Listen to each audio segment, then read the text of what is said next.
Tapi Selasanya jangan minggu depan ya, minggu depannya lagi ya. Soalnya Selasa ini saya ada tugas dari kampus. Tapi insya Allah Selasa tanggal 26, 26 insya Allah saya bisa. Kita coba sepakati aja dulu ya sementara tanggal 26 saya coba tulis dulu di grup. Oke, kuliah pengganti tanggal 26 November 2024. Pukulnya jam 7 malam aja ya Pak ya. Jadi biar Baik, Bu. bisa ibadah dulu yang tenang gitu ya. Oke, ini coba saya pin.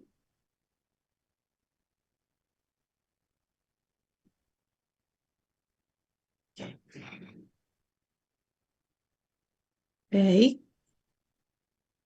Oke. Selanjutnya izin saya sudah share untuk materi hari ini ke grup kita. Itu ada beberapa file, ada PPT, ada data di Excel, ada data yang sudah diimpor ke SPSS, dan ada interpretasi yang cukup panjang ya. Jadi yang dari PP itu sangat minimalis, sudah saya coba jabarkan supaya agak lebih panjang dan mudah dipahami. Oke, sebelumnya saya akan share screen, tapi ada yang mau merekam? Coba kalau saya, oke, nggak bisa. Harus, harus ininya, hostnya. Di sini hostnya tak ada. Oke, saya coba hubungi lagi Mas Irfan ya. Semoga beliau jawab.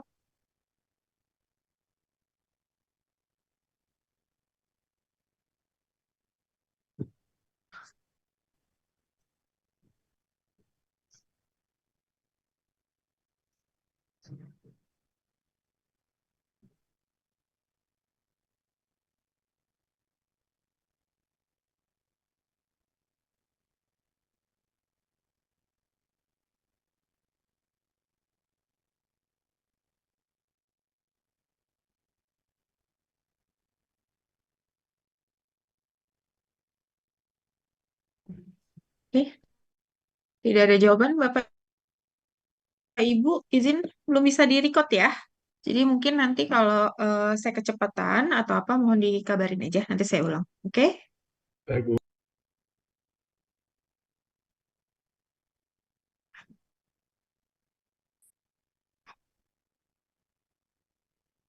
Oke, hari ini kita akan belajar mengenai regresi logistik.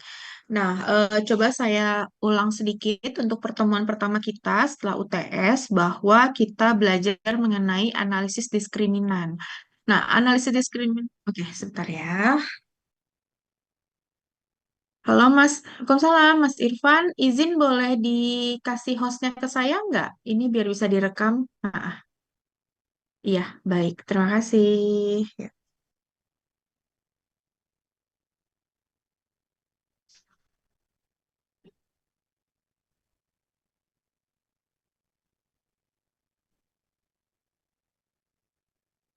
sebentar kita tunggu Mas Irfan dulu.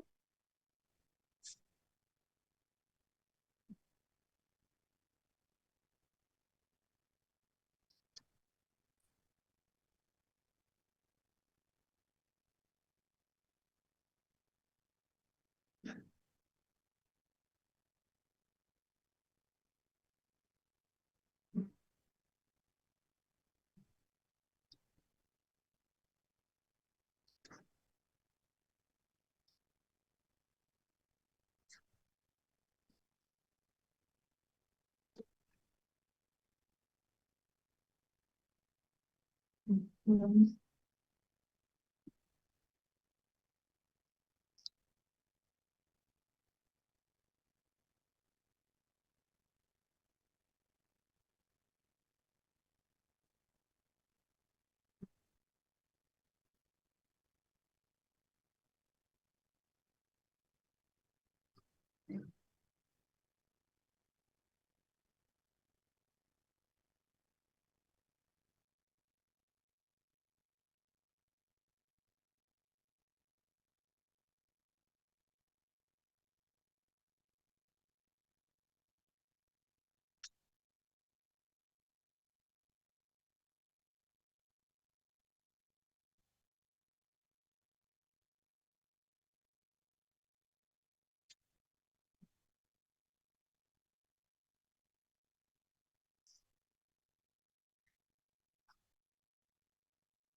Oke, sepertinya ada kendala. Mas Irfan baru mengabarkan tidak bisa masuk. Jadi kita lanjut aja ya.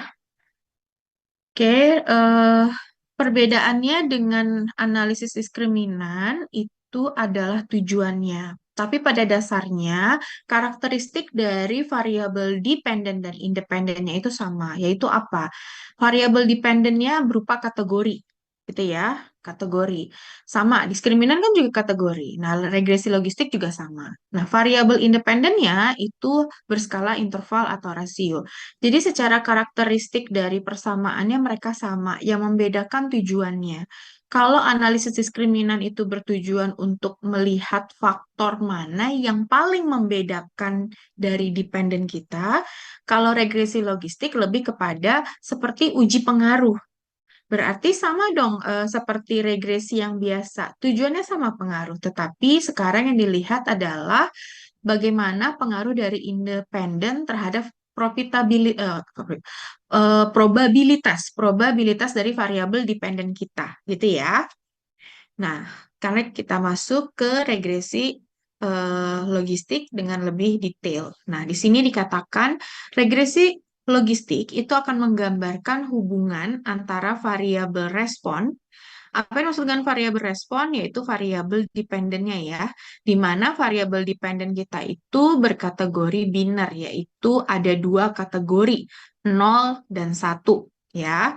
Dan variabel prediktornya itu berupa kualitatif maupun kuantitatif. Nah, biasanya regresi logistik itu digunakan untuk memperkirakan ya apakah suatu kejadian itu akan terjadi atau tidak dengan diketahui satu atau beberapa variabel dari independennya. Nah, kemudian regresi logistik itu bisa digunakan untuk mengetahui seberapa besar pengaruh dari variabel prediktor atau variabel independen terhadap variabel dependen. Sehingga tujuan dari model ini adalah mencari model terbaik yang dapat menggambarkan hubungan antara variabel independen dengan variabel dependen, gitu ya. Nah, nanti regresi logistik itu akan terbagi menjadi dua. Yang pertama, regresi logistik yang binari dan multinominal. Perbedaannya apa di antara keduanya? Perbedaannya adalah pada jumlah kategori variabel dependennya. Kalau di dalam variabel dependennya kategorinya cuma dua, maka itu dikatakan logistik yang binari. Tetapi kalau lebih dari dua, itu berarti multinominal logistik. Nah, contohnya apa? Misalnya, saya ingin melihat apa sih yang mempengaruhi probabilitas mahasiswa itu lulus tepat waktu dan lulus tidak tepat waktu. Nah, berarti kan kategori dependennya ada dua ya, lulus tepat waktu dan lulus tidak tepat waktu. Kemudian contoh lainnya apa? Misalnya, saya ingin melihat kira-kira apa nih faktor yang mempengaruhi profitabilitas antara eh, negara yang menerima bantuan dan tidak menerima bantuan, misalnya. Berarti intinya di dalam penelitian itu variabel independennya itu hanya ada dua kategori. Oke, saya coba ya Pak Made. Recording in progress. Oke, sudah. Ya, terima kasih Pak Made. Nah, berikutnya, kalau regresi logistik yang multinominal, dikatakan kita memiliki lebih dari dua kategori. Misalnya, Bapak Ibu ingin melihat kira-kira faktor apa sih yang mempengaruhi profitabilitas sebuah negara itu dikatakan negara yang maju, berkembang, terbelakang. Nah, berarti kan ada tiga kategori ya. Nah, seperti itu. Jadi intinya perbedaannya hanya pada jumlah kategori pada variabel dependennya saja. Oke, selanjutnya. Nah, pada saat Bapak dan Ibu menggunakan alat analisis regresi logistik, maka ada beberapa asumsi yang bisa kita gunakan. Izin sebentar, saya jawab dulu dari Mas Irfan.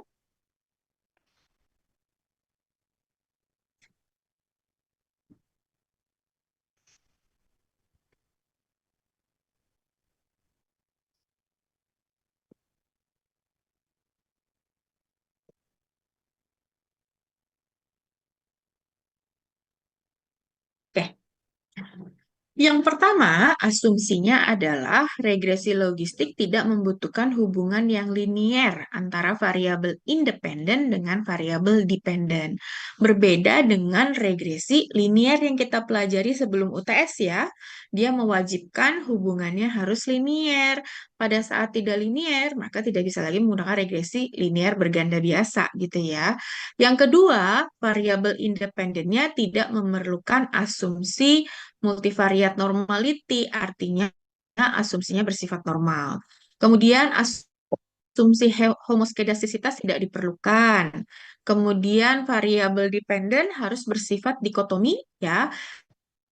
Tadi tuh kalau yang linear, sorry, kalau regresi yang binari berarti kategorinya ada dua, misalnya tinggi rendah, baik buruk, tadi gagal sukses itu juga bisa ya. Nah, variabel independen tidak harus memiliki keragaman yang sama antar kelompok variabelnya. Artinya kita boleh tuh ya memiliki sampel yang cukup beragam. Nah, di sini independennya itu harus terpisah satu sama lain atau bersifat eksklusif.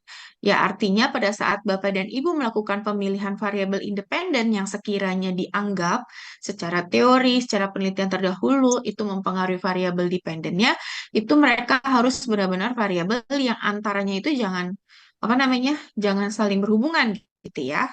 Nah, kemudian sampel yang diperlukan itu jumlahnya relatif besar. Minimum kita membutuhkan 50 sampel data untuk membuat sebuah variabel prediktornya. Nah, kemudian dapat menyeleksi hubungan karena menggunakan pendekatan nonlinear atau log transformasi untuk memprediksi. Jadi ada odds rasionya ya. Jadi dalam regresi logistik, odds regresi logistik sering dinyatakan sebagai probabilitas. Tadi kan kita tujuannya jelas ya Bapak Ibu ya, bahwa penggunaan alat analisis ini tujuannya untuk melihat faktor-faktor apa saja yang mempengaruhi profitabilitas mulu, probabilitas dari variabel dependen kita gitu. Nah, nanti kita menggunakan pendekatannya menggunakan odds ratio dan dia itu nilai dari hasil regresi yang sudah kita olah itu tidak serta-merta langsung bisa kita gunakan Bapak dan Ibu angkanya, tetapi harus kita eh, masukkan lagi ke dalam rumus ya, rumus eksponensial itu untuk mendapatkan nilai yang bisa kita gunakan untuk mendapatkan besarnya prosentase atau profitabilitas. Probabilitas. Nah, selalu salah profitabilitas mulu, tapi probabilitas itu. Percentage Nah, di sini pelan-pelan. ada contoh ya Bapak. Oke. Nah, di sini ada contoh beberapa kasus yang menggunakan alat analisis regresi logistik ya. Banyak sekali Bapak dan Ibu yang bisa digunakan yang sering atau yang pernah ada penelitiannya atau yang beberapa artikel yang pernah dibaca itu antara lain misalnya suatu penelitian bertujuan untuk mengetahui apakah konsumen akan membeli makanan di rumah makan berdasarkan penilaian konsumen terhadap lokasi, pelayanan, pendapatan, kebersihan, selera, dan harga. Di mana kasus ini hanya ada dua kemungkinan respon dari konsumennya atau sampel yang kita ambil, yaitu konsumen membeli atau tidak membeli ya. Jadi dependennya itu terkategori konsumen membeli dan konsumen yang tidak membeli, di mana di penelitian ini menggunakan variabel independennya ada lokasi, pelayanan, pendapatan, kebersihan, selera, dan harga. Itu ya. Nah, nanti tujuannya mau ngapain ya, Bu Nur, kalau kita sudah mendapatkan modelnya? Ya, kita jadi akan tahu kalau kita sebagai pemilik restoran, gitu ya, supaya restoran kita itu banyak yang beli konsumennya, kira-kira apa yang harus kita perhatikan? Apakah lokasinya, apakah pelayanannya, apakah pendapatan konsumennya, apakah kebersihan, selera, ataukah harga? Jadi pada saat kita melakukan kebijakan, kita tepat, oh ternyata probabilitas yang terbesar adalah misalnya harga. Kalau harganya itu dinaikkan, ternyata konsumen cukup sensitif tuh untuk melakukan keputusan membeli barang di sana, gitu ya. Nah, yang kedua, di sini ada sebuah penelitian di mana perusahaan ingin memprediksi apakah pelanggan akan berlangganan layanan premium, di mana dia menggunakan variabel bebasnya lama penggunaan aplikasi dan jenis paketnya. Dependennya itu dia kebagi menjadi dua, di mana paketnya sorry, ada tiga variabel independen tadi: lama penggunaan aplikasi, jenis paket internetnya yang standar atau yang cepat, di mana prediksi variabelnya pelanggan itu akan berlangganan yang premium atau tidak, gitu ya. Yang ketiga, di sini ada sebuah penelitian prediksi seseorang untuk membeli asuransi, di mana dependennya itu ada sampel yang dia melakukan keputusan membeli asuransi dan yang tidak. Terus diambillah dua variabel yang dianggap secara teori menjadi faktor yang mempengaruhi tuh keputusan pembelian asuransi. Dia menggunakan usia dan pendapat. Yang terakhir di sini ada penelitian di mana sebuah universitas ingin mengetahui kira-kira faktor apa sih yang mempengaruhi keberhasilan mahasiswa itu lulus di ujian akhir ya, di mana dependennya itu akan terkategori mahasiswa lulus dengan kategori lulus dan tidak lulus ya, di mana variabel independen yang digunakan ada jumlah jam belajar per minggunya, kehadiran di dalam kelas, dan nilai tugas sebelumnya. Nah, itulah contoh-contohnya. Silakan, ada yang mau ditanyakan, Bapak dan Ibu? Oke, kalau belum, saya lanjut lagi ya. Nah, nanti model regresi logistik bentuknya seperti ini, Bapak Ibu ya. Nah, di mana P adalah kemungkinan, ya, di mana P adalah kemungkinan bahwa Y sama dengan 1, X1, X2, X3, dan seterusnya merupakan variabel independen. B atau beta itu adalah koefisiennya, atau bahasanya besarnya nih pengaruh probabilitas terhadap dependennya, gitu ya. Nah, regresi logistik akan membentuk variabel prediktor, ya, di mana len PI dibagi 1 dikurangi PI yang merupakan kombinasi linier Bapak dan Ibu dari variabel independen kita. Nah, nanti nilai dari variabel prediktor kita ini akan ditransformasikan ya menjadi probabilitas dengan fungsinya logik.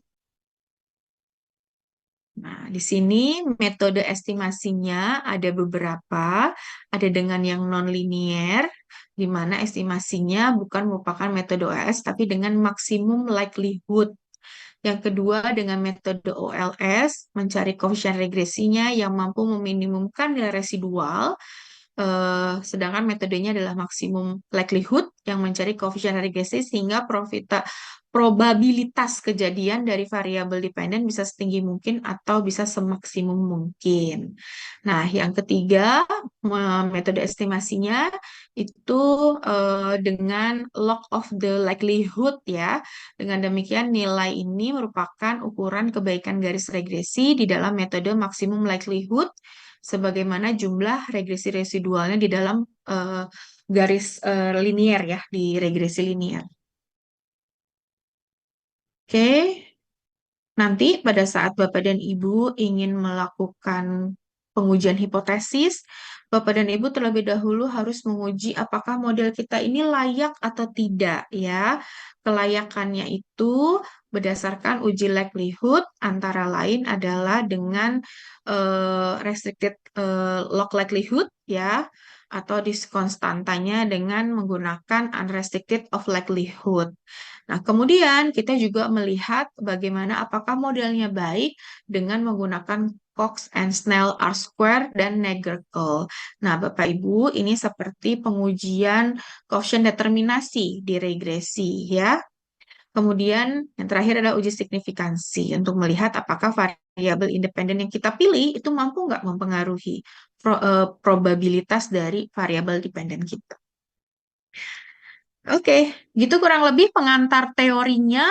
Intinya secara garis besar, regresi logistik itu tujuannya sama seperti regresi linier, ya, yaitu melakukan uji pengaruh, tetapi perbedaannya pada variabel dependennya. Kalau regresi linier, baik variabel dependen maupun independen itu berskala interval atau rasio. Tetapi kalau di regresi logistik, variabel yang independen saja yang interval atau rasio, tetapi variabel dependennya itu merupakan skalanya nominal atau berupa kategori 0 dan 1 kalau regresinya binari, logistik binari. Tapi kalau kategori variabel dependennya lebih dari 1, maka disebutnya multinominal logistik gitu. Tapi sama-sama tujuannya melakukan uji pengaruh. Silakan, ada yang mau ditanyakan dulu sampai di sini?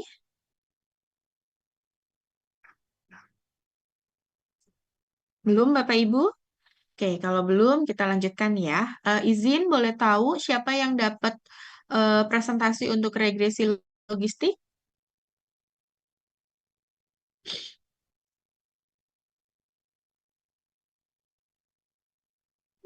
Boleh tahu? eh Esi? Ada Esi? Ada Ibu, Ya. Esi, siapa sih yang dapat regresi logistik? kelompok saya Ibu, salah satunya. Oke, oke. Kenapa saya tanya? Karena saya mau tantang Esi nih. Kira-kira kalau kita pakai data real gimana Esi? Sebar data gitu ya. Sebar datanya by GForm aja, tapi menarik nih kalau mau pakai contoh kasus yang punyanya Gujarati ya, mengenai saya profitabilitas mulu karena tadi pagi habis ngajar materi mengenai variabel profitabilitas, mengenai probabilitas wanita itu bekerja dan tidak bekerja, Esi. Nah, kalau pakai contoh kasusnya Gujarati, itu dia ada variabel independennya itu ada usia, ada tingkat pendidikan, ada status perkawinan, sama jumlah anak gitu. Jadi gimana cara nyebar datanya, Bu Nur? Pakai GForm aja. Jadi, Esi butuh data. Kalau saya sih berharap Esi bisa ngumpulin 200 sampel. Karena sebenarnya cukup mudah ya. Cukup mudah dalam artian gini. Hmm, cukup bikin GForm, isinya adalah dia wajib satu yang mengisi adalah wanita ya. Kemudian kita coba pakai batasan usianya Esi. Pertama syaratnya adalah dia wanita. Yang kedua batasan usia yang mengisi itu minimal 18 tahun Esi. 18 tahun udah boleh menikah kan ya sebenarnya ya.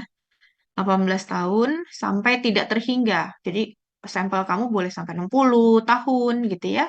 Intinya minimal sampelnya itu wanita yang sudah berumur 18 tahun. Oke? Nah, kemudian nanti di G-form-nya kamu isi pertama nama, kedua usia. Usianya itu jangan dikelompokkan Esi, tapi langsung aja misalnya 18 tahun, 22 tahun gitu ya. Dia isi sendiri, kosongin aja. Kemudian variabel yang ketiga adalah tingkat pendidikan. Nah, tingkat pendidikan nggak apa-apa. Pendidikan terakhirnya isi tulis aja situ. SD, pertama tidak sekolah. Kemudian yang kedua SD, ketiga SMP, keempat SMA, kelima diploma, keempat S1, kedua S2, selanjutnya S3 gitu ya. Nanti tinggal Esi convert datanya tuh kalau tidak pernah sekolah kasih 0. Kalau sekolahnya SD ya kasih 6 tahun gitu ya. Nanti aja kalau udah tapi mereka isi aja dulu. Kemudian status perkawinan, menikah, belum menikah gitu ya. Nah, kalau di contohnya Gujarati tidak ada yang statusnya janda atau duda sih Esi, tapi bolehlah kita tambahin ya Esi. Tambahin aja eh belum menikah, menikah, janda atau duda. Janda, strip atau duda gitu ya, Esi ya. Kemudian yang terakhir jumlah Di anak. sini Bu, berarti menikah, belum menikah sama cerai gitu ya Bu ya? Ya cerai aja kali ya, boleh. Ya. Oke, Soalnya untuk cerai aja. respondennya kan wanita kan Ibu ya? Kenapa? Untuk respondennya berarti hanya wanita kan tadi ya Ibu ya? Harus wanita, harus wanita, harus wanita. Kemudian terakhir jumlah anak ya, Esi. Nah, sambil boleh nggak Esi cariin penelitian terdahulu yang tujuan penelitiannya sama kayak gini? Kira-kira variabel lain yang mereka gunakan apa Esi selain 4 ini? Gitu ya. Nanti bisa Esi tambahkan di GForm-nya. Oke? Kalau datanya lebih dari 200, Ibu appreciate, tapi kalau cuma dapat 200 ya udah. Minimal 200 ya, Esi ya. Bisa ya, insya Allah ya. Bisa ya. Baik Ibu, ini kelompok saya kelompok 3 dengan ada satu lagi kelompok 4 Bu, yang dapat regresi logistik juga. Oke, yang satu lagi nanti saya kasih lagi contoh kasusnya ya. Untuk Baik Ibu. yang Esi saya mau coba nih. Soalnya ini kan penelitian dilakukan di luar negeri ya. Nah, saya mau lihat kalau di Indonesia ini sama nggak hasil yang didapatkan, gitu ya. Oke. Baik Ibu. Untuk yang kelompok lain, boleh kalau punya ide sendiri atau kalau belum nanti saya bantu carikan idenya, gitu ya. Oke. Saya penasaran aja nih. Soalnya saya belum lihat yang penelitian yang di Indonesia nih. Ya, gimana nih kesimpulannya nanti. Oke, kembali lagi ke contoh kasus kita, teman-teman. Di sini wanita memainkan peranan penting dalam pembangunan. Jujur, setelah saya lulus S3, saya banyak melakukan penelitian itu mengenai perempuan. Ya, bagaimana peranan perempuan terhadap pembangunan ekonomi, bagaimana peranan perempuan terhadap apa namanya pembangunan yang berkualitas, bagaimana peranan perempuan dalam eh, investasi dan sebagainya. Jadi saya tuh banyak mengambil kasus-kasus mengenai perempuan karena menarik sekali. Kenapa menarik? Karena kalau Bapak dan Ibu lihat di tujuan pembangunan berkelanjutan di pilar yang sosial, itu banyak sekali indikator yang menggunakan perempuan di sana, gitu ya. Artinya perempuan itu sangat penting dan cukup dianggap punya peranan di dalam sebuah perekonomian. Jadi menarik sekali, gitu ya. Nah, namun di sini kan banyak faktor yang mempengaruhi keputusan mereka untuk bekerja, gitu ya. Baik aspek internalnya, baik aspek eksternalnya. Nah, kalau aspek internalnya bisa dilihat dari pendidikan perempuannya, jumlah anak kalau dia menikah. Nah, kalau dari faktor eksternal bisa dari pendapatan ya, dan akses terhadap fasilitas untuk mendukung dia menjadi wanita yang bekerja atau tidak. Nah, oleh karena itu, ada sebuah penelitian yang bertujuan untuk melihat kira-kira faktor-faktor apa saja sih yang mempengaruhi probabilitas wanita itu bekerja dan tidak bekerja. Nah, digunakanlah nih pendekatan regresi logistik untuk menganalisis data yang dikumpulkan dari populasi wanita di usia produktif. Oke, Esi, coba cek wanita usia produktif itu dari berapa tahun sampai berapa ya? Kalau di Indonesia ada, cuma Ibu lupa. Ada di BPS dicari ya. Jadi Baik Ibu, sampel berarti kamu nanti, sampelnya ya Ibu ya. ya betul, sampelnya Esi nanti adalah wanita yang masuk usia produktif. Nanti BPS tuh nyebutnya berapa? Kalau saya nggak salah tuh 18 ya. Tapi coba dicek lagi ya. 18 sampai berapa? Nah, berarti sampelnya Esi itu sampai segitu. Berarti kan kita pensiun umur 56 ya. Ya berarti maksimumnya di bawah 56 gitu ya. Oke, nah di sini eh, menggunakan alat analisa dari regresi logistik dengan variabel dependennya satu itu adalah wanita yang bekerja, nol wanita yang tidak bekerja.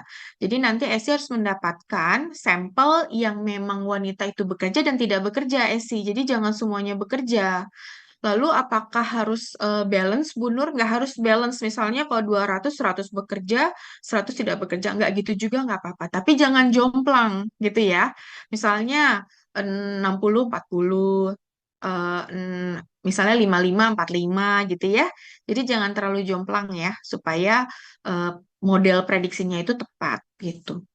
Nah, di sini variabel independen yang dipakai ada usia, tingkat pendidikan, status perkawinan, dan jumlah anak. Silakan Bapak dan Ibu buka data yang saya berikan di Excel ya. Oke, kurang lebih ini pakai datanya buku Gujarati, dia menggunakan sampelnya 2.000 responden, Esi. Nah, kalau Esi, ya jangan nggak usah sampai 2.000, tapi kalau semakin banyak, semakin bagus gitu ya. Oke, Baik Ibu. nah di sini ada variable work itu ya, variable work itu menunjukkan variabel dependennya yang terkategori satu dan 0. Ingat tadi satu bekerja, 0 tidak bekerja ya. Kemudian variabel independen yang pertama adalah umur, yang satuannya adalah tahun. Oh, sampel pertama dia tidak bekerja, wanita yang tidak bekerja, umurnya 22 tahun. Kemudian education-nya atau tingkat pendidikannya 10, artinya apa nih? 10 tahun. Kalau 10 tahun berarti kan kalau SD aja 6 tahun, SMP 3 tahun, SMA. Nah, berarti dia hanya menempuh pendidikan itu sampai dengan kelas 1 SMA, gitu ya. Nah, disebutlah di sini 10 tahun. Kemudian merit ya, variabel status pernikahan. Nah, di sini angka 1 artinya dia menikah. Kemudian child-nya 0 berarti dia belum punya anak dan seterusnya begitu ya. Nah, kemudian di sini eh, dibentuklah hipotesanya, di mana hipotesa yang diajukan berdasarkan penelitian terdahulunya, usia berpengaruh positif terhadap peluang wanita yang bekerja. Lama sekolah berpengaruh positif terhadap peluang wanita yang bekerja, status perkawinan berpengaruh positif, ya, berpengaruh positif terhadap peluang wanita yang bekerja dan jumlah anak berpengaruh positif terhadap peluang wanita yang bekerja. Jadi ada 4 hipotesa yang harus kita jawab gitu ya. Oke. Nah, langkah pengerjaannya bagaimana? Bapak Ibu sudah saya buatkan langkah-langkahnya di PPT. Semoga cukup jelas. Saya langsung aja di SPSS-nya ya. Silakan Bapak Ibu buka.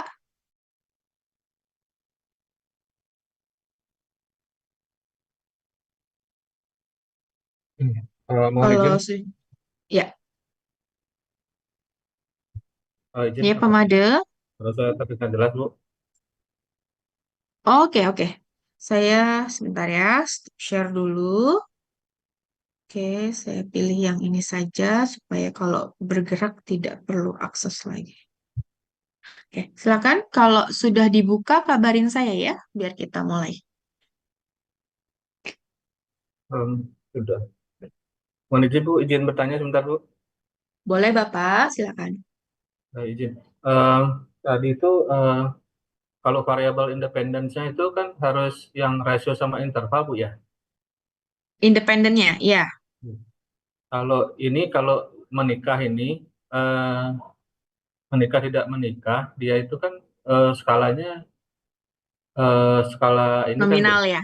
nominal, Ah, Bu ya. nominal. Nggak Ya, apa-apa, Bapak, itu namanya penggunaan variabel dummy di dalam penelitian. Di dalam regresi biasa juga boleh. Namanya bawa variabel dummy. Nggak ya, apa-apa. apa betul Bu ya. Boleh. Ya, boleh. Terima kasih, Bu. Yang jangan, Pak, yang jangan kayak tingkat pendidikan. Itu kan kalau ordinal isinya misalnya apa namanya SD, SMP. Namanya kenapa nih datanya di apa bahasanya Pak dibuat ke dalam tahun gitu loh Pak. Nah, kayak edu kan ordinal nih Pak. Ya. Tapi datanya jadi tahun ya jadinya dia rasio gitu. Satuannya berubah gitu ya. Jadi kita tidak ngomong lagi SD, SMP, tapi berapa tahun dia sekolah. Hmm. Izin Bu, berarti untuk penelitian saya itu berarti berapa tahun Mm, dia bersekolah ya Bu ya? Berarti diisi mm, sendiri mm. berarti untuk tahunnya untuk Kalau membingungkan nggak apa-apa, pakainya SD SMP. Tapi kamu strict aja. Oh, kalau dia kita sebutnya pendidikan terakhir aja. Jadi kalau dia isinya SD, nanti kamu reverse datanya menjadi 6 tahun gitu. Oh iya baik Supaya tidak membingungkan aja sih sebenarnya ya. Gitu. baik Ibu. Oke.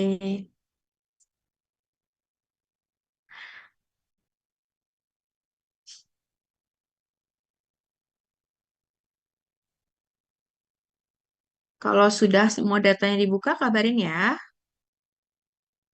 Saya sudah Ibu. Oke, yang lain aman?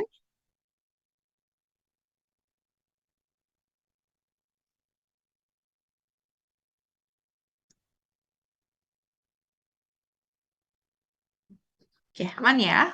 Bagaimana cara pengerjaannya, Bapak dan Ibu? Klik Analyze, Regression, pilih sini Binary Logistic.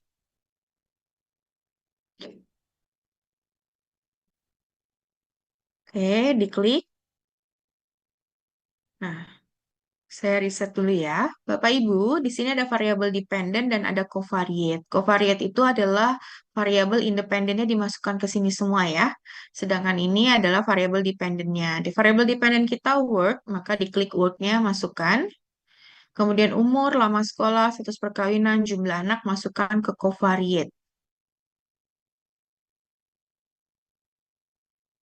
Kalau sudah, Bapak Ibu klik option-nya, checklist seluruhnya, classify, hostmer, case-wise, correlation, iteration, dan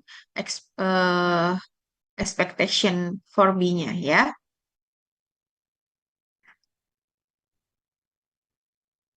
Kemudian di probability for stepwise-nya, kita tetap menggunakan batasannya 5%. Bu Nur, kalau saya mau pakai 10% boleh nggak? Ya boleh. Ganti aja entry-nya jadi 10%. Gitu ya. Jadi semua bisa kita kondisikan tergantung Bapak dan Ibu itu mau pakai alfanya berapa. Nah, sekarang kita anggap aja dulu kita pakai yang biasanya orang menggunakan 5% gitu ya. Kalau sudah continue, oke. Nah, ini hasilnya. Oke. Apa saja yang harus kita interpretasikan? Silakan Bapak dan Ibu buka interpretasi yang sudah saya berikan. Ya.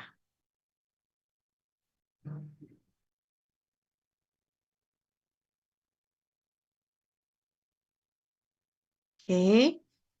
Nah, biasanya kan kita kalau bikin sebuah interpretasi dari sebuah alat analisis kan harus ada tabelnya sendiri ya.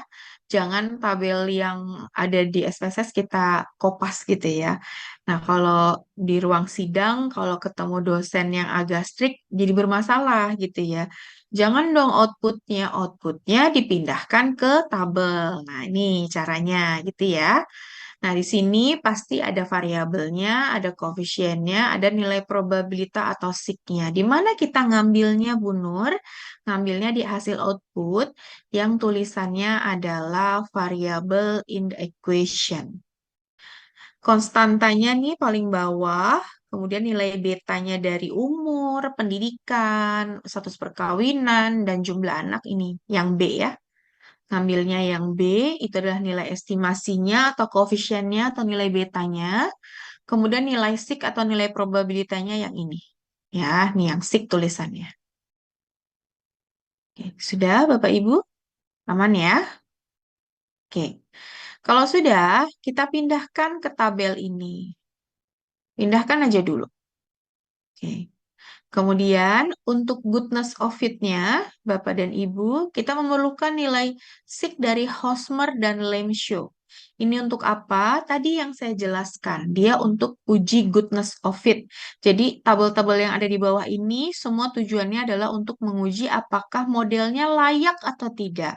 Apakah modelnya itu fit nggak dengan data yang kita miliki, gitu ya. Nah, bagaimana cara kita mendapatkan nilai sig dari Hosmer-nya? Bapak Ibu cukup lihat tabel yang tulisannya Hosmer and Lemshow ya. Lihat nilai sig-nya di sini 0,592. Pindahkan ke tabel ya. Kemudian kita butuh nilai minus 2 log likelihood ya. Di mana nih nilainya? Kita lihat. Nah, ini dia.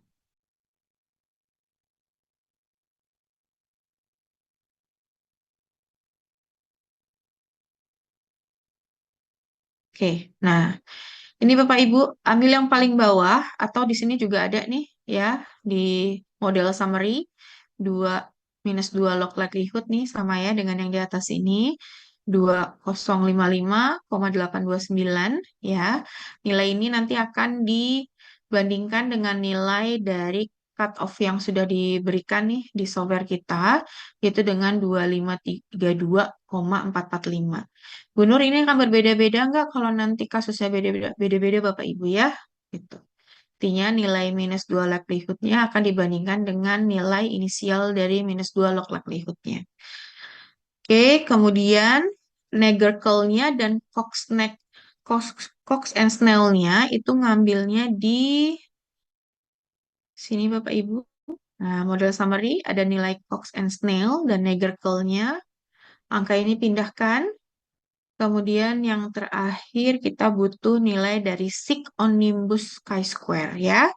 Sig dari omnibus chi-square itu dapatnya dari sini. Nah, atas ini ya. Omnibus test of model coefficient. Nah, kita butuh nilai sig-nya. Dipindahkan aja ya. Oke, kalau sudah, sekarang waktu kita melakukan interpretasi. Bagaimana caranya? Pertama, Bapak Ibu harus membuat dulu persamaan regresi logistiknya. Persamaannya bagaimana? Persamaannya seperti biasa saja gitu ya. Ada nilai konstantanya, beta satunya, beta 2-nya, beta 3-nya, beta 4-nya. Kenapa hanya sampai beta 4? Karena independen kita cuma 4 ya. Jadi angka-angka ini pindahkan, ini nilai konstantanya, pindahkan di sini. Ini beta satunya 0,058 adalah nilai koefisien dari usia, kemudian koefisien dari eduknya 0,098 itu ini, dan seterusnya. Kalau sudah, baru kita melakukan dulu uji goodness of fit sebagai langkah awal, gitu ya. Nah, di sini pada uji minus 2 log likelihood, kan nilai kita itu 2055,829 ya. Nih ya. Nah, nilai ini itu harus lebih kecil dari nilai cut off yang dikasih tahu sama software kita tadi, yaitu yang 2532. Nah, kalau kurang, artinya model kita itu fit gitu ya. Oke. Kemudian, uji Hosmer dan Lemshow. Nah, ini hipotesanya H0 model goodness, HA model tidak goodness. Nah, model dikatakan goodness di uji Hosmer itu jika memiliki nilai sig-nya lebih besar dari 0,05. Nah, kita punya nilai dari sig Hosmer-nya itu 0,592 ya. Ini kurang dari, lebih besar dari 0,05. Kalau lebih besar kan H0 diterima ya. H0 diterima bunyinya modelnya goodness. Itu artinya data kita itu fit dengan model kita. Gitu. Kemudian ada Nagerkel dan Cox-Snell. Nagerkel dan Cox-Snell itu sama-sama menunjukkan koefisien determinasi. Kalau kita belajar regresi yang linier itu seperti nilai R-square. Masih ingat nggak? Ingat ya? Ya. Koefisien determinasi itu menunjukkan apa? Menunjukkan kemampuan dari variabel independen yang kita gunakan dalam menjelaskan perilaku dari variabel dependen kita. Nah, pada saat koefisien determinasi itu, kita mengharapkan nilainya semakin mendekati 1, tapi tidak mungkin atau tidak boleh sama dengan 1. Kalau kita nanti menghasilkan nilai R-square, itu sama dengan 1, pasti variabel dependen yang Bapak Ibu gunakan itu identik dengan variabel dependennya. Dan itu tidak boleh. Oke, tapi semakin mendekati 1, semakin menyatakan model itu bagus gitu ya. Karena semakin besar kemampuan independennya dalam menjelaskan perilaku dependennya. Nah, hasil kita, Nagerkel-nya itu kan 0,295 ya. Kalau dikalikan 100%, itu kan 29,5. Artinya, usia, tingkat pendidikan, status perkawinan, jumlah anak, dalam menjelaskan perilaku dari variabel dependen kita, yaitu wanita yang bekerja dan tidak bekerja, itu hanya 29,5%. Sisanya yang 30,5% itu dijelaskan oleh variabel lain. Nah, maka dari itu saya minta tuh tadi ke SCC, coba dong cariin penelitian terdahulu, kira-kira selain 4 variabel ini, apa sih yang menjadi faktor penyebab wanita itu bekerja dan tidak bekerja. Gitu ya. Nah, kenapa? Harapannya modelnya itu semakin bisa memprediksi gitu loh. Ini mampu memprediksinya cuma 29,5% gitu ya. Artinya cukup rendah. Artinya tuh masih banyak loh di luar 4 ini yang mampu mempengaruhi probabilitas wanita itu memutuskan dia bekerja dan tidak bekerja. Gitu ya. Oke, paham ya Esi ya yang saya maksudkan, suruh cari lagi yang lain ya. Saya penasaran nih kalau kasus Indonesia tuh gimana. Bu, mohon izin, Bu. Tuh, Di sini, Bu. ya. Oke. Izin Bu, Apakah kalau misalnya SPSS-nya beda, hasilnya juga bisa beda ya, Bu? Harusnya perbedaannya tidak terlalu signifikan ya sih. Paling mungkin Iya, soalnya komanya atau apa. iya, saya pakai Heeh. SPSS 26, hasilnya agak beda, saya bingung. Bedanya berapa ya sih? Coba. Untuk yang di Hosmer tes itu di 0,721, Ibu. Oke, nggak apa-apa. Masih di atas 0,5. Oke. Coba Nergacalnya dapat berapa? 0,257, Ibu. Oh ya, nggak apa-apa. Maksudnya Oke, kan baik. perbedaannya nggak terlalu signifikan, hanya di Ya, belakang koma ya. ya. Gitu. It's okay, nggak apa-apa. Oke, baik, Saya Ibu. nggak tahu kenapa berbeda kalau data kita sama ya. Selain Esi, tadi siapa yang nanya? Silakan. izin Bu. Tadi mau nanya yang hasil Megacare itu dalam kurungnya kok itu layak ya Bu? Ya, maksudnya masih oke lah, Pak. Nggak apa-apa. Masih layak. Kan nggak negatif atau mendekati nol ya, Pak. Oh begitu Nanti Bu. kalau saya jadi penguji, saya cuma nanya, kenapa nih kok variabel independennya cuma segini? Nggak bisa ditambahin lagi. Gitu. Kalau Karena yang cuma bisa menjelaskan di bawah 30% nih, gitu. oh, enggak, kalau yang di analisa regresi itu kalau di bawah 70 itu kan sudah dianggap nggak layak itu model Bu ya. Kalau yang Mm-mm. Ya, kalau tergantung juga Bapak. Pernah kita punya penelitian itu skupnya bukan makro. Jadi nanti Bapak harus ngecek lagi, kalau menurut saya, berdasarkan pengalaman saya sebagai pengolah data, cek lagi deh sampel yang dipakai itu sampelnya mikro ataukah dia makro. Makro itu dalam artian variabel-variabelnya itu makro gitu tingkatnya ya Pak. Misal seperti JUB, tingkat suku bunga, kurs, kemudian PDRB atau PDB, itu kan variabel-variabel makro ya, tingkat pengangguran. Kalau R-square-nya itu kecil, nah itu ada masalah tuh Pak. Tapi kalau variabel Bapak itu tingkatnya mikro, perusahaan, ya, perusahaan apalagi pakai data-datanya rasio, itu susah sekali Pak untuk meningkatkan R-square-nya gitu. Jadi nanti Bapak bisa berargumentasi juga ke sana gitu. Tapi kan artinya kalau saya pasti bertanya, kenapa R-square-nya kecil sekali? Tapi kalau mahasiswa yang saya uji itu menyatakan saya sudah berusaha Bu menambahkan atau mengganti variabel berdasarkan penelitian terdahulu, tetapi hasilnya tetap tidak meningkat gitu. Atau meningkat tapi tetap tidak terlalu signifikan gitu ya Pak. Tapi di sini masih kita bilang modelnya layak, masih oke lah gitu ya. baik, terima Gitu kasih. Pak Made. Ya, Ya, terima kasih. sama-sama. Jadi nanti dilihat dulu ya Pak, skup penelitian Bapak itu. Tapi kalau pakai variabel makro nilainya cuma 30%, ya itu tanda tanya Pak besar. Gitu. Tapi kalau datanya tingkat perusahaan, data dalam bentuk rasio A bagi B ya, bukan skala rasio ya, tapi dalam rasio misalnya ROA apa, maka dari itu Bapak kadang harus teliti Pak. Kayak ROA terkadang dia padahal dalam rumusnya A bagi B dikali 100.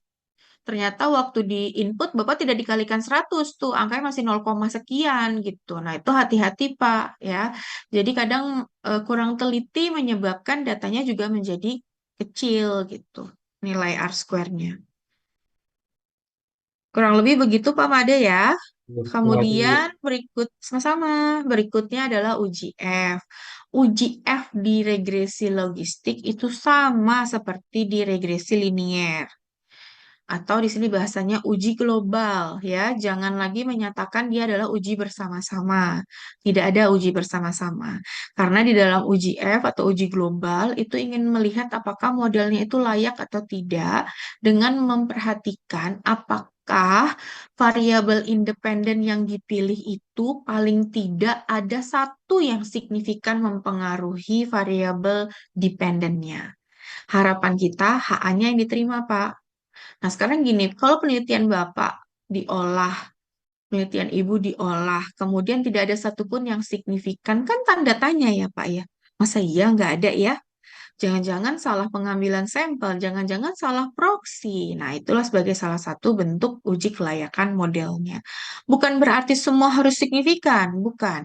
Tetapi model yang layak Kan tidak mungkin tidak ada yang signifikan satupun gitu ya. Oke, lihatnya di mana? Lihatnya di hasil yang ini Bapak Ibu, sig dari Onimbus chi-square-nya. Jadi uji global itu lihatnya di nilai sig Onimbus chi-square.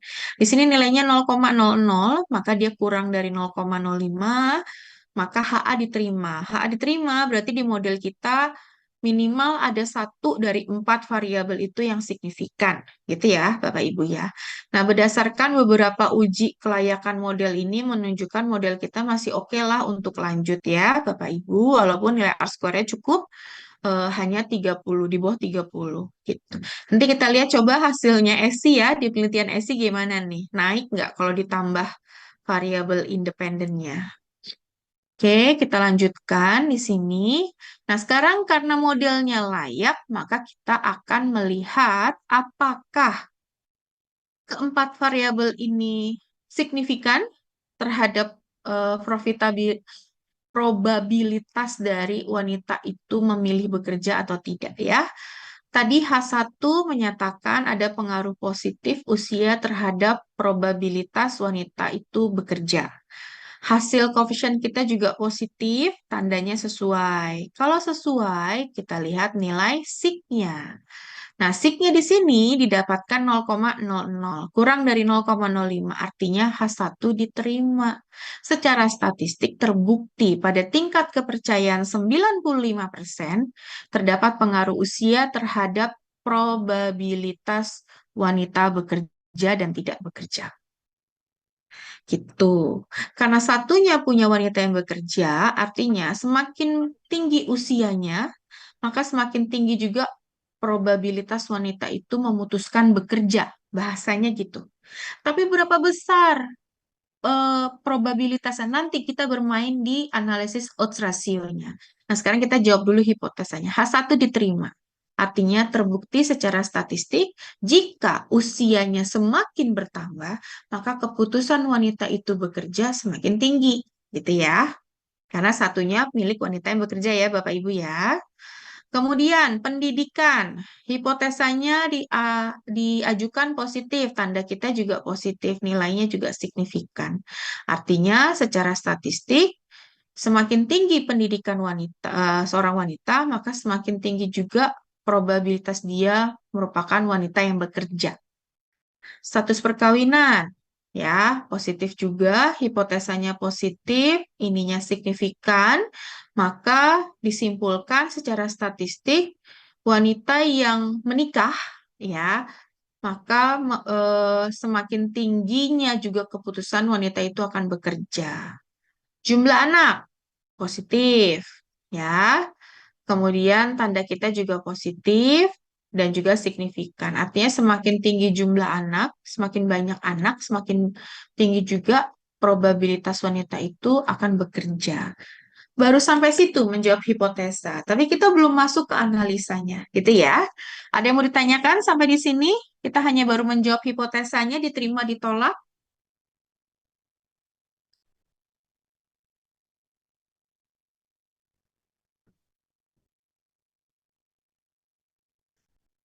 Silakan. Bu.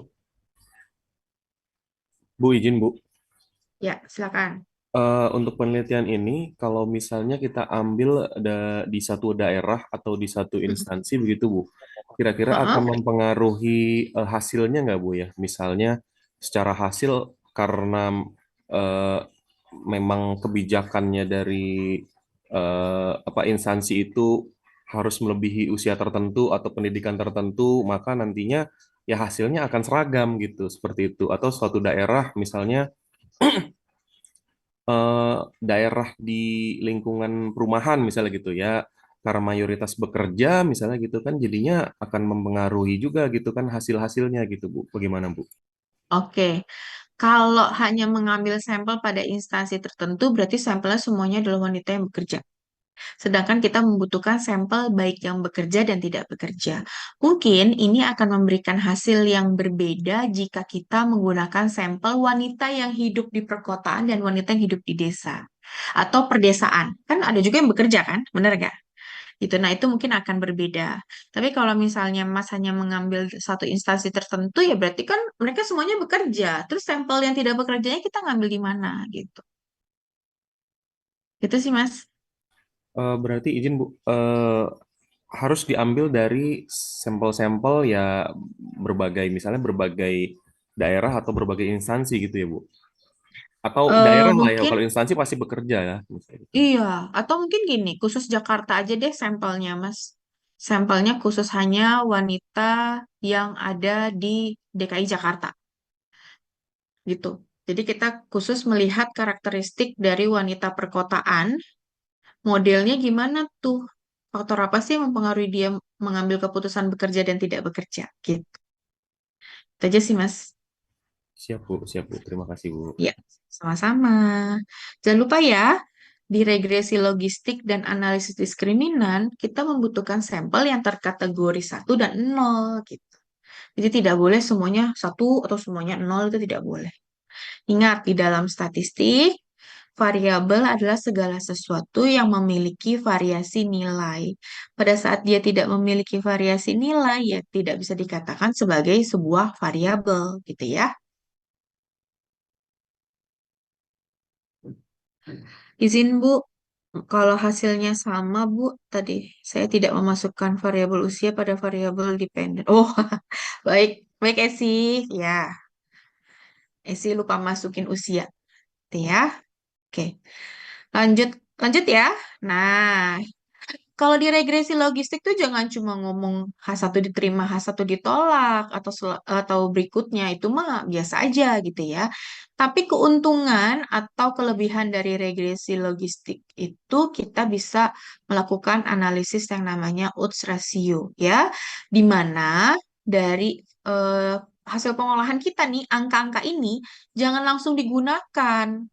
Dari tadi kan saya tidak ngomong ya, jika dia naik sekian, maka dia turun sekian, enggak kan? Tapi saya hanya mengatakan bahwa kalau tadi keputusan yang kita dapatkan adalah si umur itu positif teorinya, persamaan kita juga menghasilkan angka yang positif dan nilai signifikannya di bawah 0,05, berarti kan pengaruh dari usia terhadap probabilitas wanita bekerja kan positif kan? Signifikan.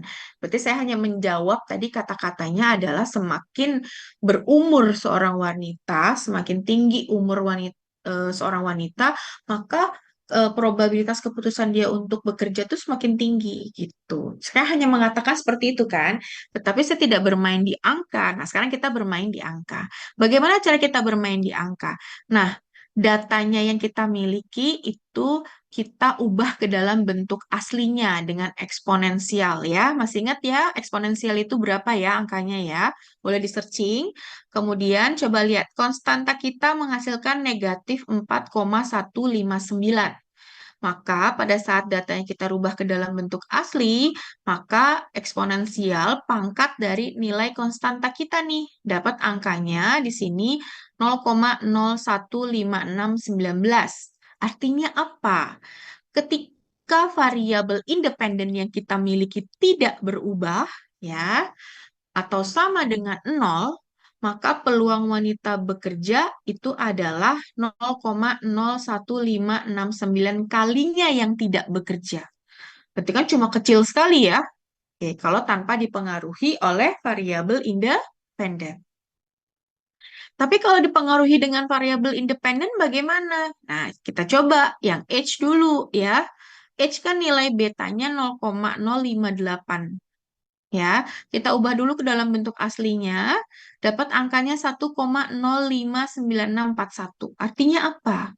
Jika terjadi peningkatan umur sebanyak 1 tahun, maka peluang wanita bekerja itu 1,05 kalinya lebih tinggi dibandingkan wanita yang tidak bekerja. Nah, baru kita enak ngomong angkanya gitu ya. Yang eduk. Nah, di sini 0,098 diubah dulu ke dalam bentuk aslinya dapat 1,10324. Artinya apa? Kalau terjadi peningkatan lama sekolahnya sebanyak 1 tahun, meningkat bertambah 1 tahun, maka peluang wanita itu bekerja 1,10324 kalinya lebih tinggi dibandingkan wanita yang tidak bekerja. dan selanjutnya. Nah, kalau kita lihat di sini perhatikan baik dari age, eduk, merit dan child pada saat diubah ke dalam bentuk aslinya, maka yang paling besar itu kan adalah yang child ya. Child dan merit ya. Nah, dari sini saya bisa membuat analisa. Pada dasarnya, peluang lebih besar itu dimiliki oleh variabel merit dan jumlah anak, status perkawinan dan jumlah anak untuk menentukan keputusan wanita itu bekerja dan tidak bekerja. Kenapa? Karena pada saat wanita itu berstatus menikah, maka dia peluang menjadi wanita yang bekerja itu 2,09 kalinya lebih tinggi dibandingkan wanita yang tidak bekerja. Apalagi kalau dia memiliki anak. Nah, apa artinya? Ada kebutuhan-kebutuhan yang memang harus dibantu oleh wanita untuk perekonomian rumah tangganya. Seperti itu. Nah, itu odds rasionya ya, analisis odds rasionya. Nah, kalau analisis peluangnya gimana? Bisa nih, kan kita sudah mengolah data. Kita jadi punya model gitu loh, modelnya ya. Jadi model ini nih persamaan peluang ini bisa coba nanti kita terapkan ke orang lain.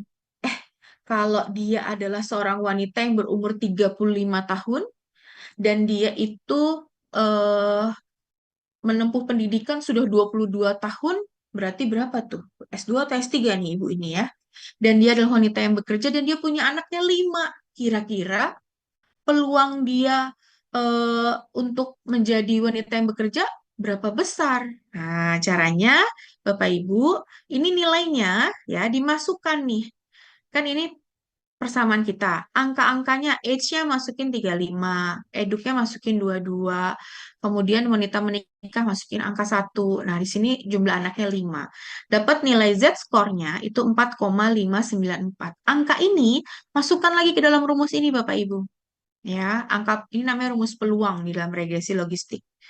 Waktu dimasukkan, angka si Z ini menghasilkan nilai 0,9899. Kalau dikalikan 100%, artinya 98,99%. Apa analisanya? Jika dia adalah seorang wanita berumur 35 tahun, dia tamatan S3, kan kuliahnya 22 tahun ya, dia merupakan wanita yang menikah, dan dia punya anaknya 5, maka peluang dia menjadi wanita yang bekerja adalah 98,99%. Gitu. Menarik ya sebenarnya ya? Menarik. Karena kita sudah punya model prediksi yang bisa kita terapkan di mana-mana gitu. Berikutnya, misalkan kita punya 2 orang wanita nih, sama-sama umurnya 35. Kemudian sama-sama tamatan S3, sama-sama menikah. Namun yang pertama punya anaknya 1, yang satu lagi punya anaknya 5. Yang punya anak 5 kan ini nih ya, 98,99% ya. Sekarang kita hitung yang anaknya cuma 1.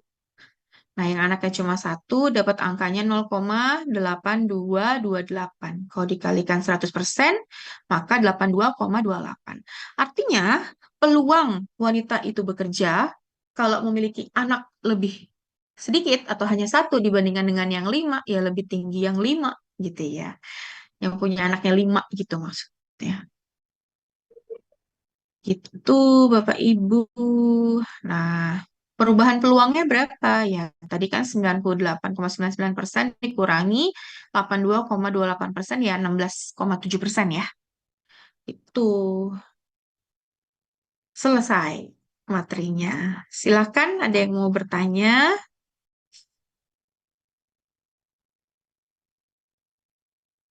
Menarik ya sebenarnya ya kalau diterapkan. Intinya kita seperti membuat model prediksi.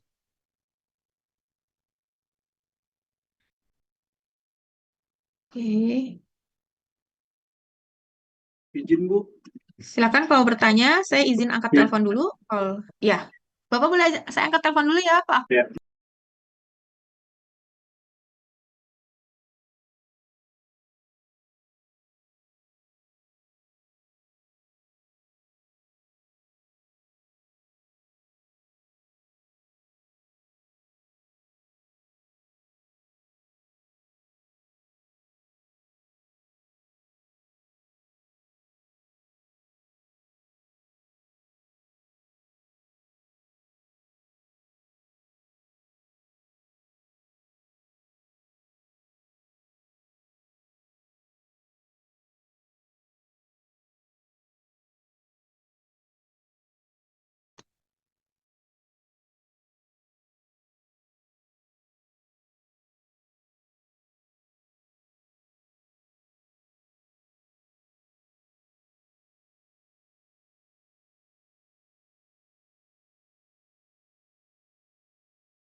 Oke, bagaimana Pak Aquila? Ya Bu, izin Bu, tadi pas saya lewat apa saya kurang nangkep ya Bu ya. Heeh, Untuk heeh. yang out ratio itu eksponensial itu kayaknya berapa ya Bu ya? Bisa ketemu Oke, angka coba segitiga. saya cariin ya. Kalau nggak Ya. salah, itu 2, apa 3, bentar ya. Bilangan Epsilon, eksponen. epsilon 2,72 itu. Ya, 2,72 kalau saya nggak salah 2 komaan gitu ya.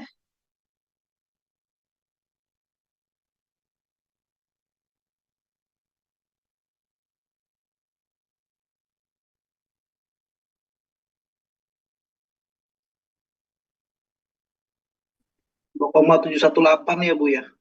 Ya, ya, segitu Pak, benar.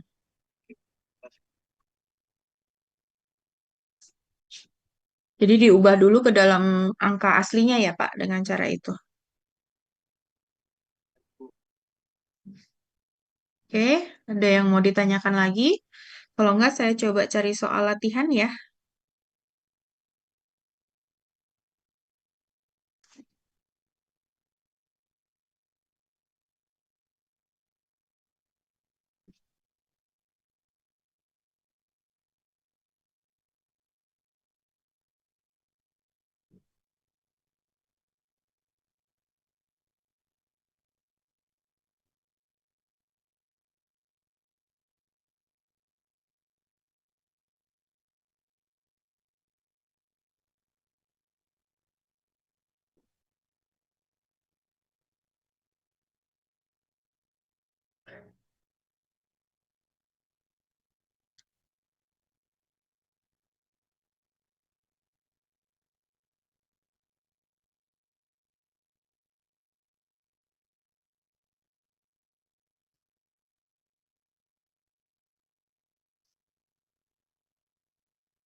Oke, sebentar, saya coba cari.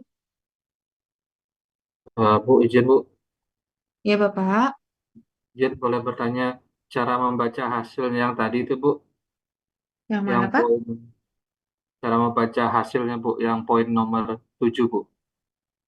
Oke, coba saya lihat lagi. Recording stopped.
Oke, mohon maaf, baterai saya habis. Jadinya kepental. Sebentar ya. Oke, tadi Bapak nanya poin ke-7.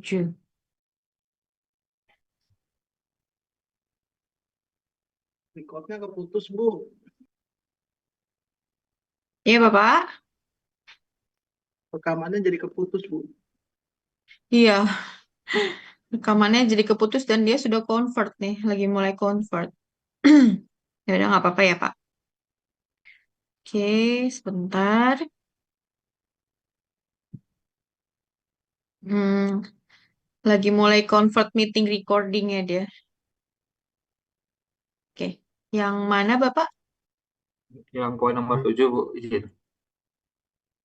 Yang persamaan Oke. peluang.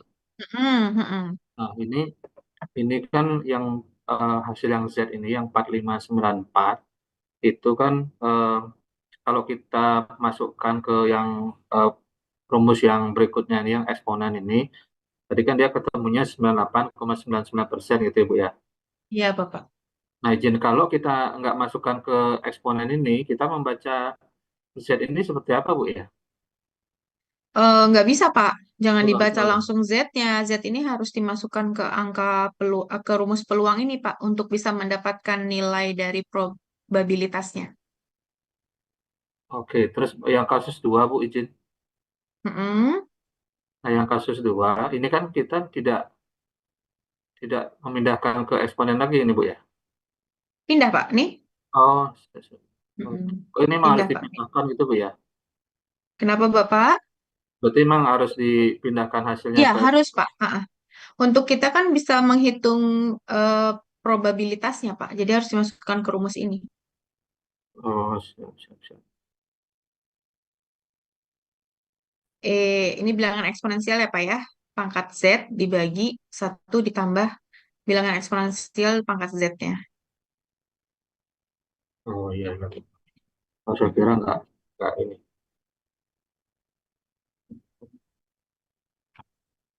Oke, Terima kasih Bu. saya cari soal.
Oke, saya pakai soal.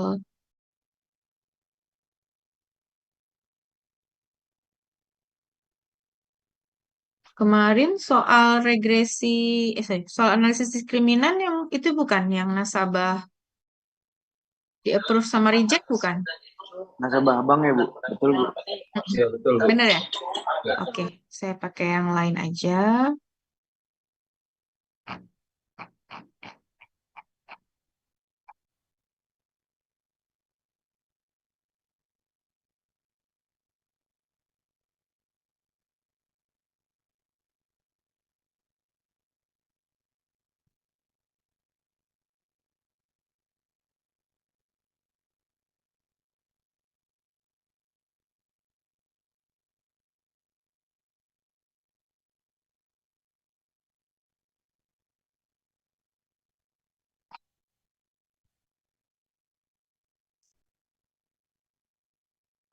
Kalau enggak, ini saya punya soal yang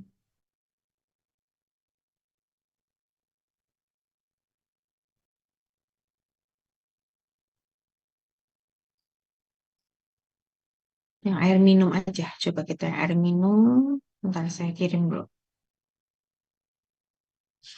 Kronometrika.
Oke, di sini ada contoh kasus sebuah penelitian yang melihat faktor yang mempengaruhi probabilitas masyarakat dalam mengkonsumsi air mineral.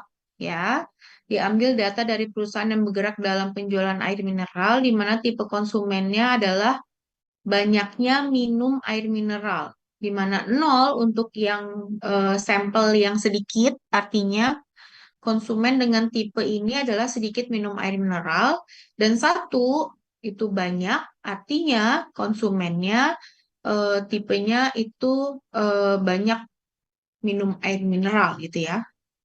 Tapi konsumennya sama-sama adalah peminum air mineral, tapi yang satu terkategori sedikit, yang satu banyak. Berdasarkan artikel terdahulu, diketahui bahwa faktor yang mempengaruhi sedikit banyaknya konsumen mengkonsumsi air mineral adalah yang pertama, dilihat dari usianya, dilihat dari berat badannya, tinggi badannya, pendapatan, jam kerja, dan kegiatan olahraga dalam seharinya. Ini datanya ngasal ya Bapak Ibu ya, saya ngasal ngambilnya. Oke, coba Bapak Ibu eh, olah, kemudian Bapak Ibu jawab pertanyaan karena H2 sampai H6-nya belum dijawab. Kemudian coba buat analisis odds rasionya dan bikin contoh kasus dengan peluang. Kasusnya terserah Bapak Ibu. Misalnya, oh dia usianya 18 tahun. Dia berat badannya misalnya 75 kilogram. Tinggi badannya 155. Per bulan pendapatannya misalnya 4 juta gitu ya. Dia bekerja sehari itu misalnya 8 jam. Dia olahraga dalam seharinya nggak olahraga 0. Nah, kira-kira peluang dia eh, meminum air mineral itu lebih sedikit atau lebih banyak dibandingkan yang minum air mineralnya lebih sedikit gitu ya. Coba dikerjakan, saya tungguin Bapak Ibu analisisnya gimana. Kalau dilihat dari sini, kira-kira Bapak Ibu yang mempengaruhi yang mana? 3 ya? Yang berat badan, tinggi badan, sama Sama pendapatan pendapatan ya? per bulan. Iya, Ibu. Oke. Nah, di sini hipotesanya nggak one tail, jadi hanya two tail.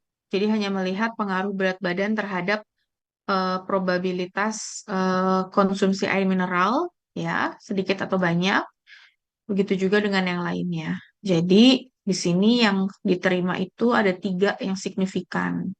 Artinya semakin di sini kan negatif ya berat badannya ya. Berarti cara bacanya semakin bertambah berat badan, maka semakin sedikit dia meminum air mineral. Karena negatif, satunya punya yang banyak ya. Tinggi badan, semakin tinggi badan seseorang, maka semakin banyak juga dia mengkonsumsi air mineral. Pendapatan per bulannya di situ negatif ya.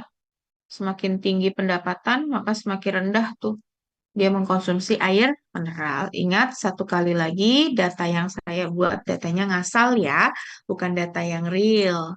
Kalau tadi datanya Gujarati. Oke. Sedangkan jam kerja sama olahraga tidak mempengaruhi tuh dan usia kalau pakai data yang ini.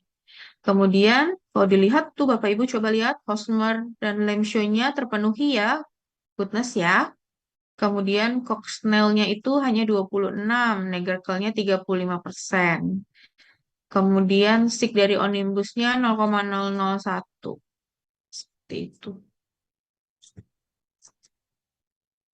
Nah, silakan dilakukan analisa. Odds rasionya yang dilakukan hanya yang signifikan aja ya. Jadi nggak usah yang tidak signifikan nggak usah. Bu, maaf Silakan Bapak Ibu. Ya. yang pendapatan itu kenapa ini Bu ya? Eh, Ya, negatif ya Pak. Harusnya positif ya. Enggak, maksudnya Nggak ininya apa-apa. juga probability-nya juga di atas 0,05. Oh, oke oke. Di sini coba Bapak lihat. Di sini ada bintangnya 2 dan bintangnya 1. Bintang 2 itu biasanya signifikan pada alfa 5%, bintang 1 signifikan pada alfa 10%.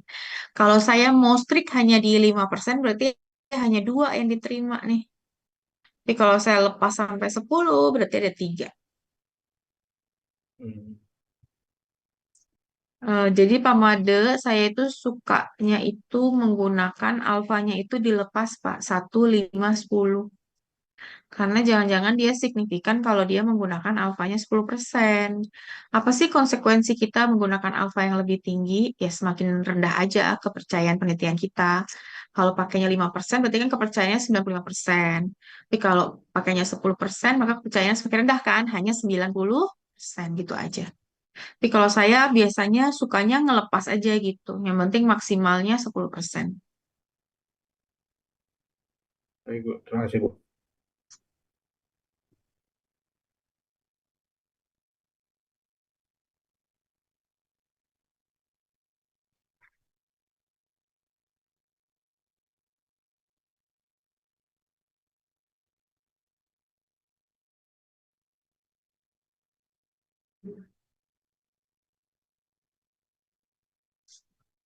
Oke, kalau gitu saya yang coba buat kasus peluangnya ya. Kasus peluang. Oke. Jika terdapat konsumen, konsumen, konsumen dengan usia, misalnya Pak ya, 50 tahun, kemudian berat badannya, berat badannya 55 kilogram, kemudian tinggi badannya itu 175 cm, kemudian pendapatan per bulannya itu, coba saya lihat datanya itu, income ini pakai dolar kayaknya ya. Anggaplah misalnya pendapatannya 750. Oke. Kemudian jam kerjanya misalnya 5 jam ya. Dan olahraganya misalnya sehari 3,5 jam. Coba Bapak Ibu dengan kasus ini hitung berapa probabilitas.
Bagaimana Bapak Ibu?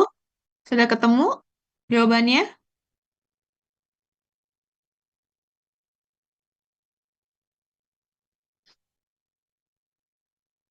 Desi udah ketemu belum? Saya masih belum, Ibu. Ya.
Nah, udah selesai Ibu.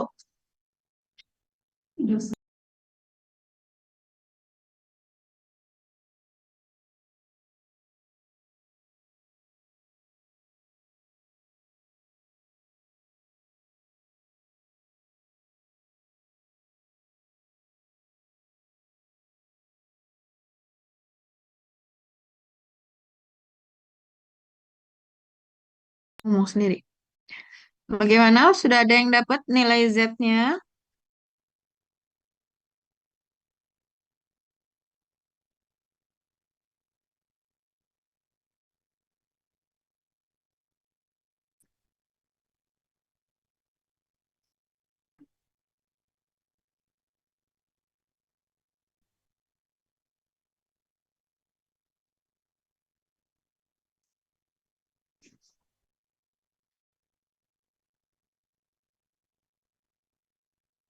minus 29,225. Oke, nilai Z-nya sekarang kita masukkan ke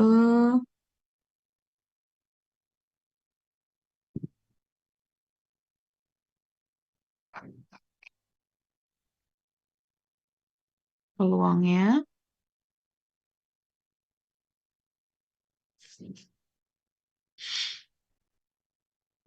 Ya, apa nih nggak bisa diedit?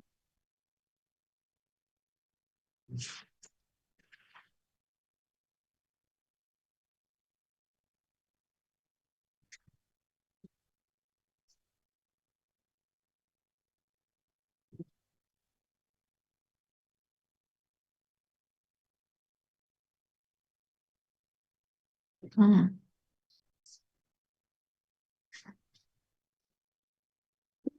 Coba dihitung peluangnya langsung nih, saya nggak bisa edit, nggak tahu kenapa nih.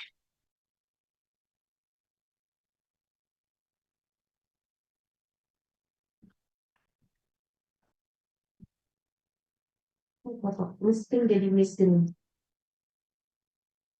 Sustainability. Bukan lumut ya. Kabarin yang udah dapet ya. Saya nggak bawa kalkulator pula nih.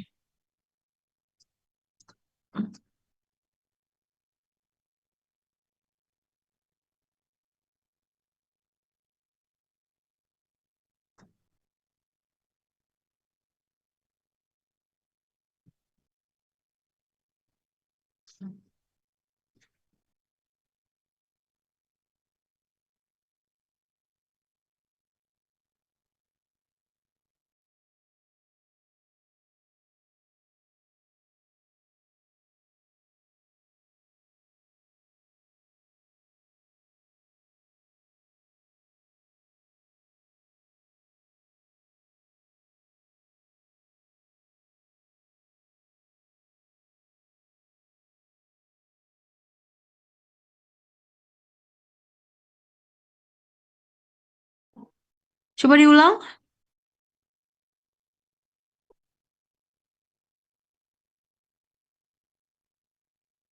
0,00. Minus 0,0-nya 12. Coba hitung ya. 2, 3, 4, 5, 6, 7, 8, 9, 10, 11. 2. Depannya tadi berapa? 2? Ya udah. Ya, artinya konsumen dengan usia umur 50 tahun, berat badan 55 kilo, tinggi badannya 175 cm, pendapatannya per bulan 750, jam kerjanya 5 jam sehari, olahraganya 3,5 jam per hari, peluang untuk dia meminum air mineral lebih banyak itu lebih sedikit dibandingkan yang meminum air mineralnya sedikit. Karena negatif ya. Kan kita baca yang angka 1. Angka 1 itu yang banyak. Kayak gitu.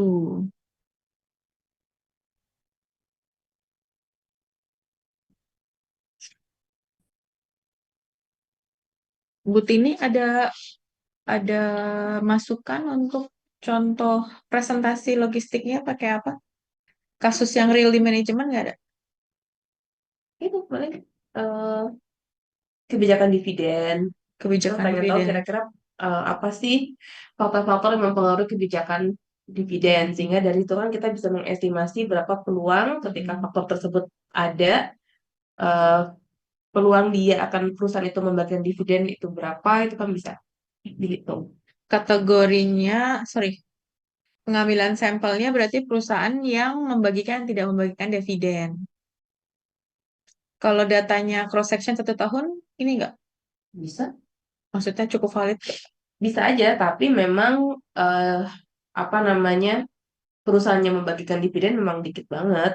Oh, Coba aja bisa juga dicari misalnya tahun berapa sih yang eh, apa namanya, periode mana yang memang saat itu banyak perusahaan di satu industri itu banyak membagikan dividen. Terus secara umum kayaknya kalau bank itu lumayan sering sih, lumayan rutin. tergantung Banknya semua kategorinya, semua kategori bank. hampir semua, tapi nggak semua juga. Bank-bank besar sih yang biasanya. Oh, ya. Tuh, untuk kelompok kedua ada ide dari Bu Tini.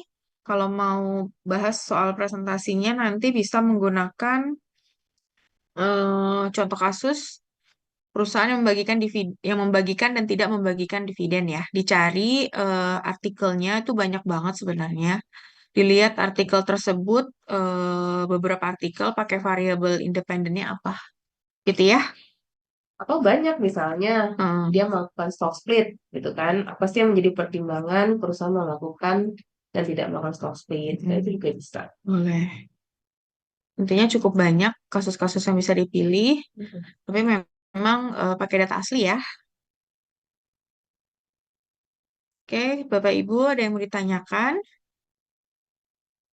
Kalau tidak, kita foto keluarga dulu kali ya.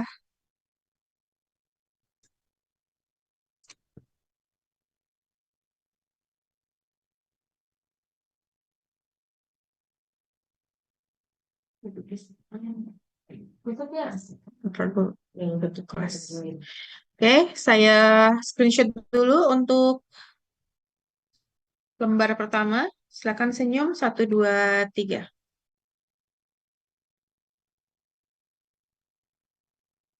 Oke, sebentar saya taruh dulu di grup.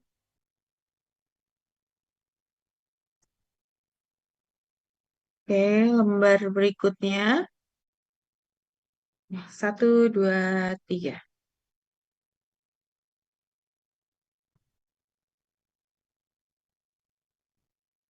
Oke, Bapak Ibu, untuk pertemuan hari ini cukup sampai di sini. Minggu depan kita sudah masuk ke software AMOS dengan alat analisisnya Structural Equation Modeling.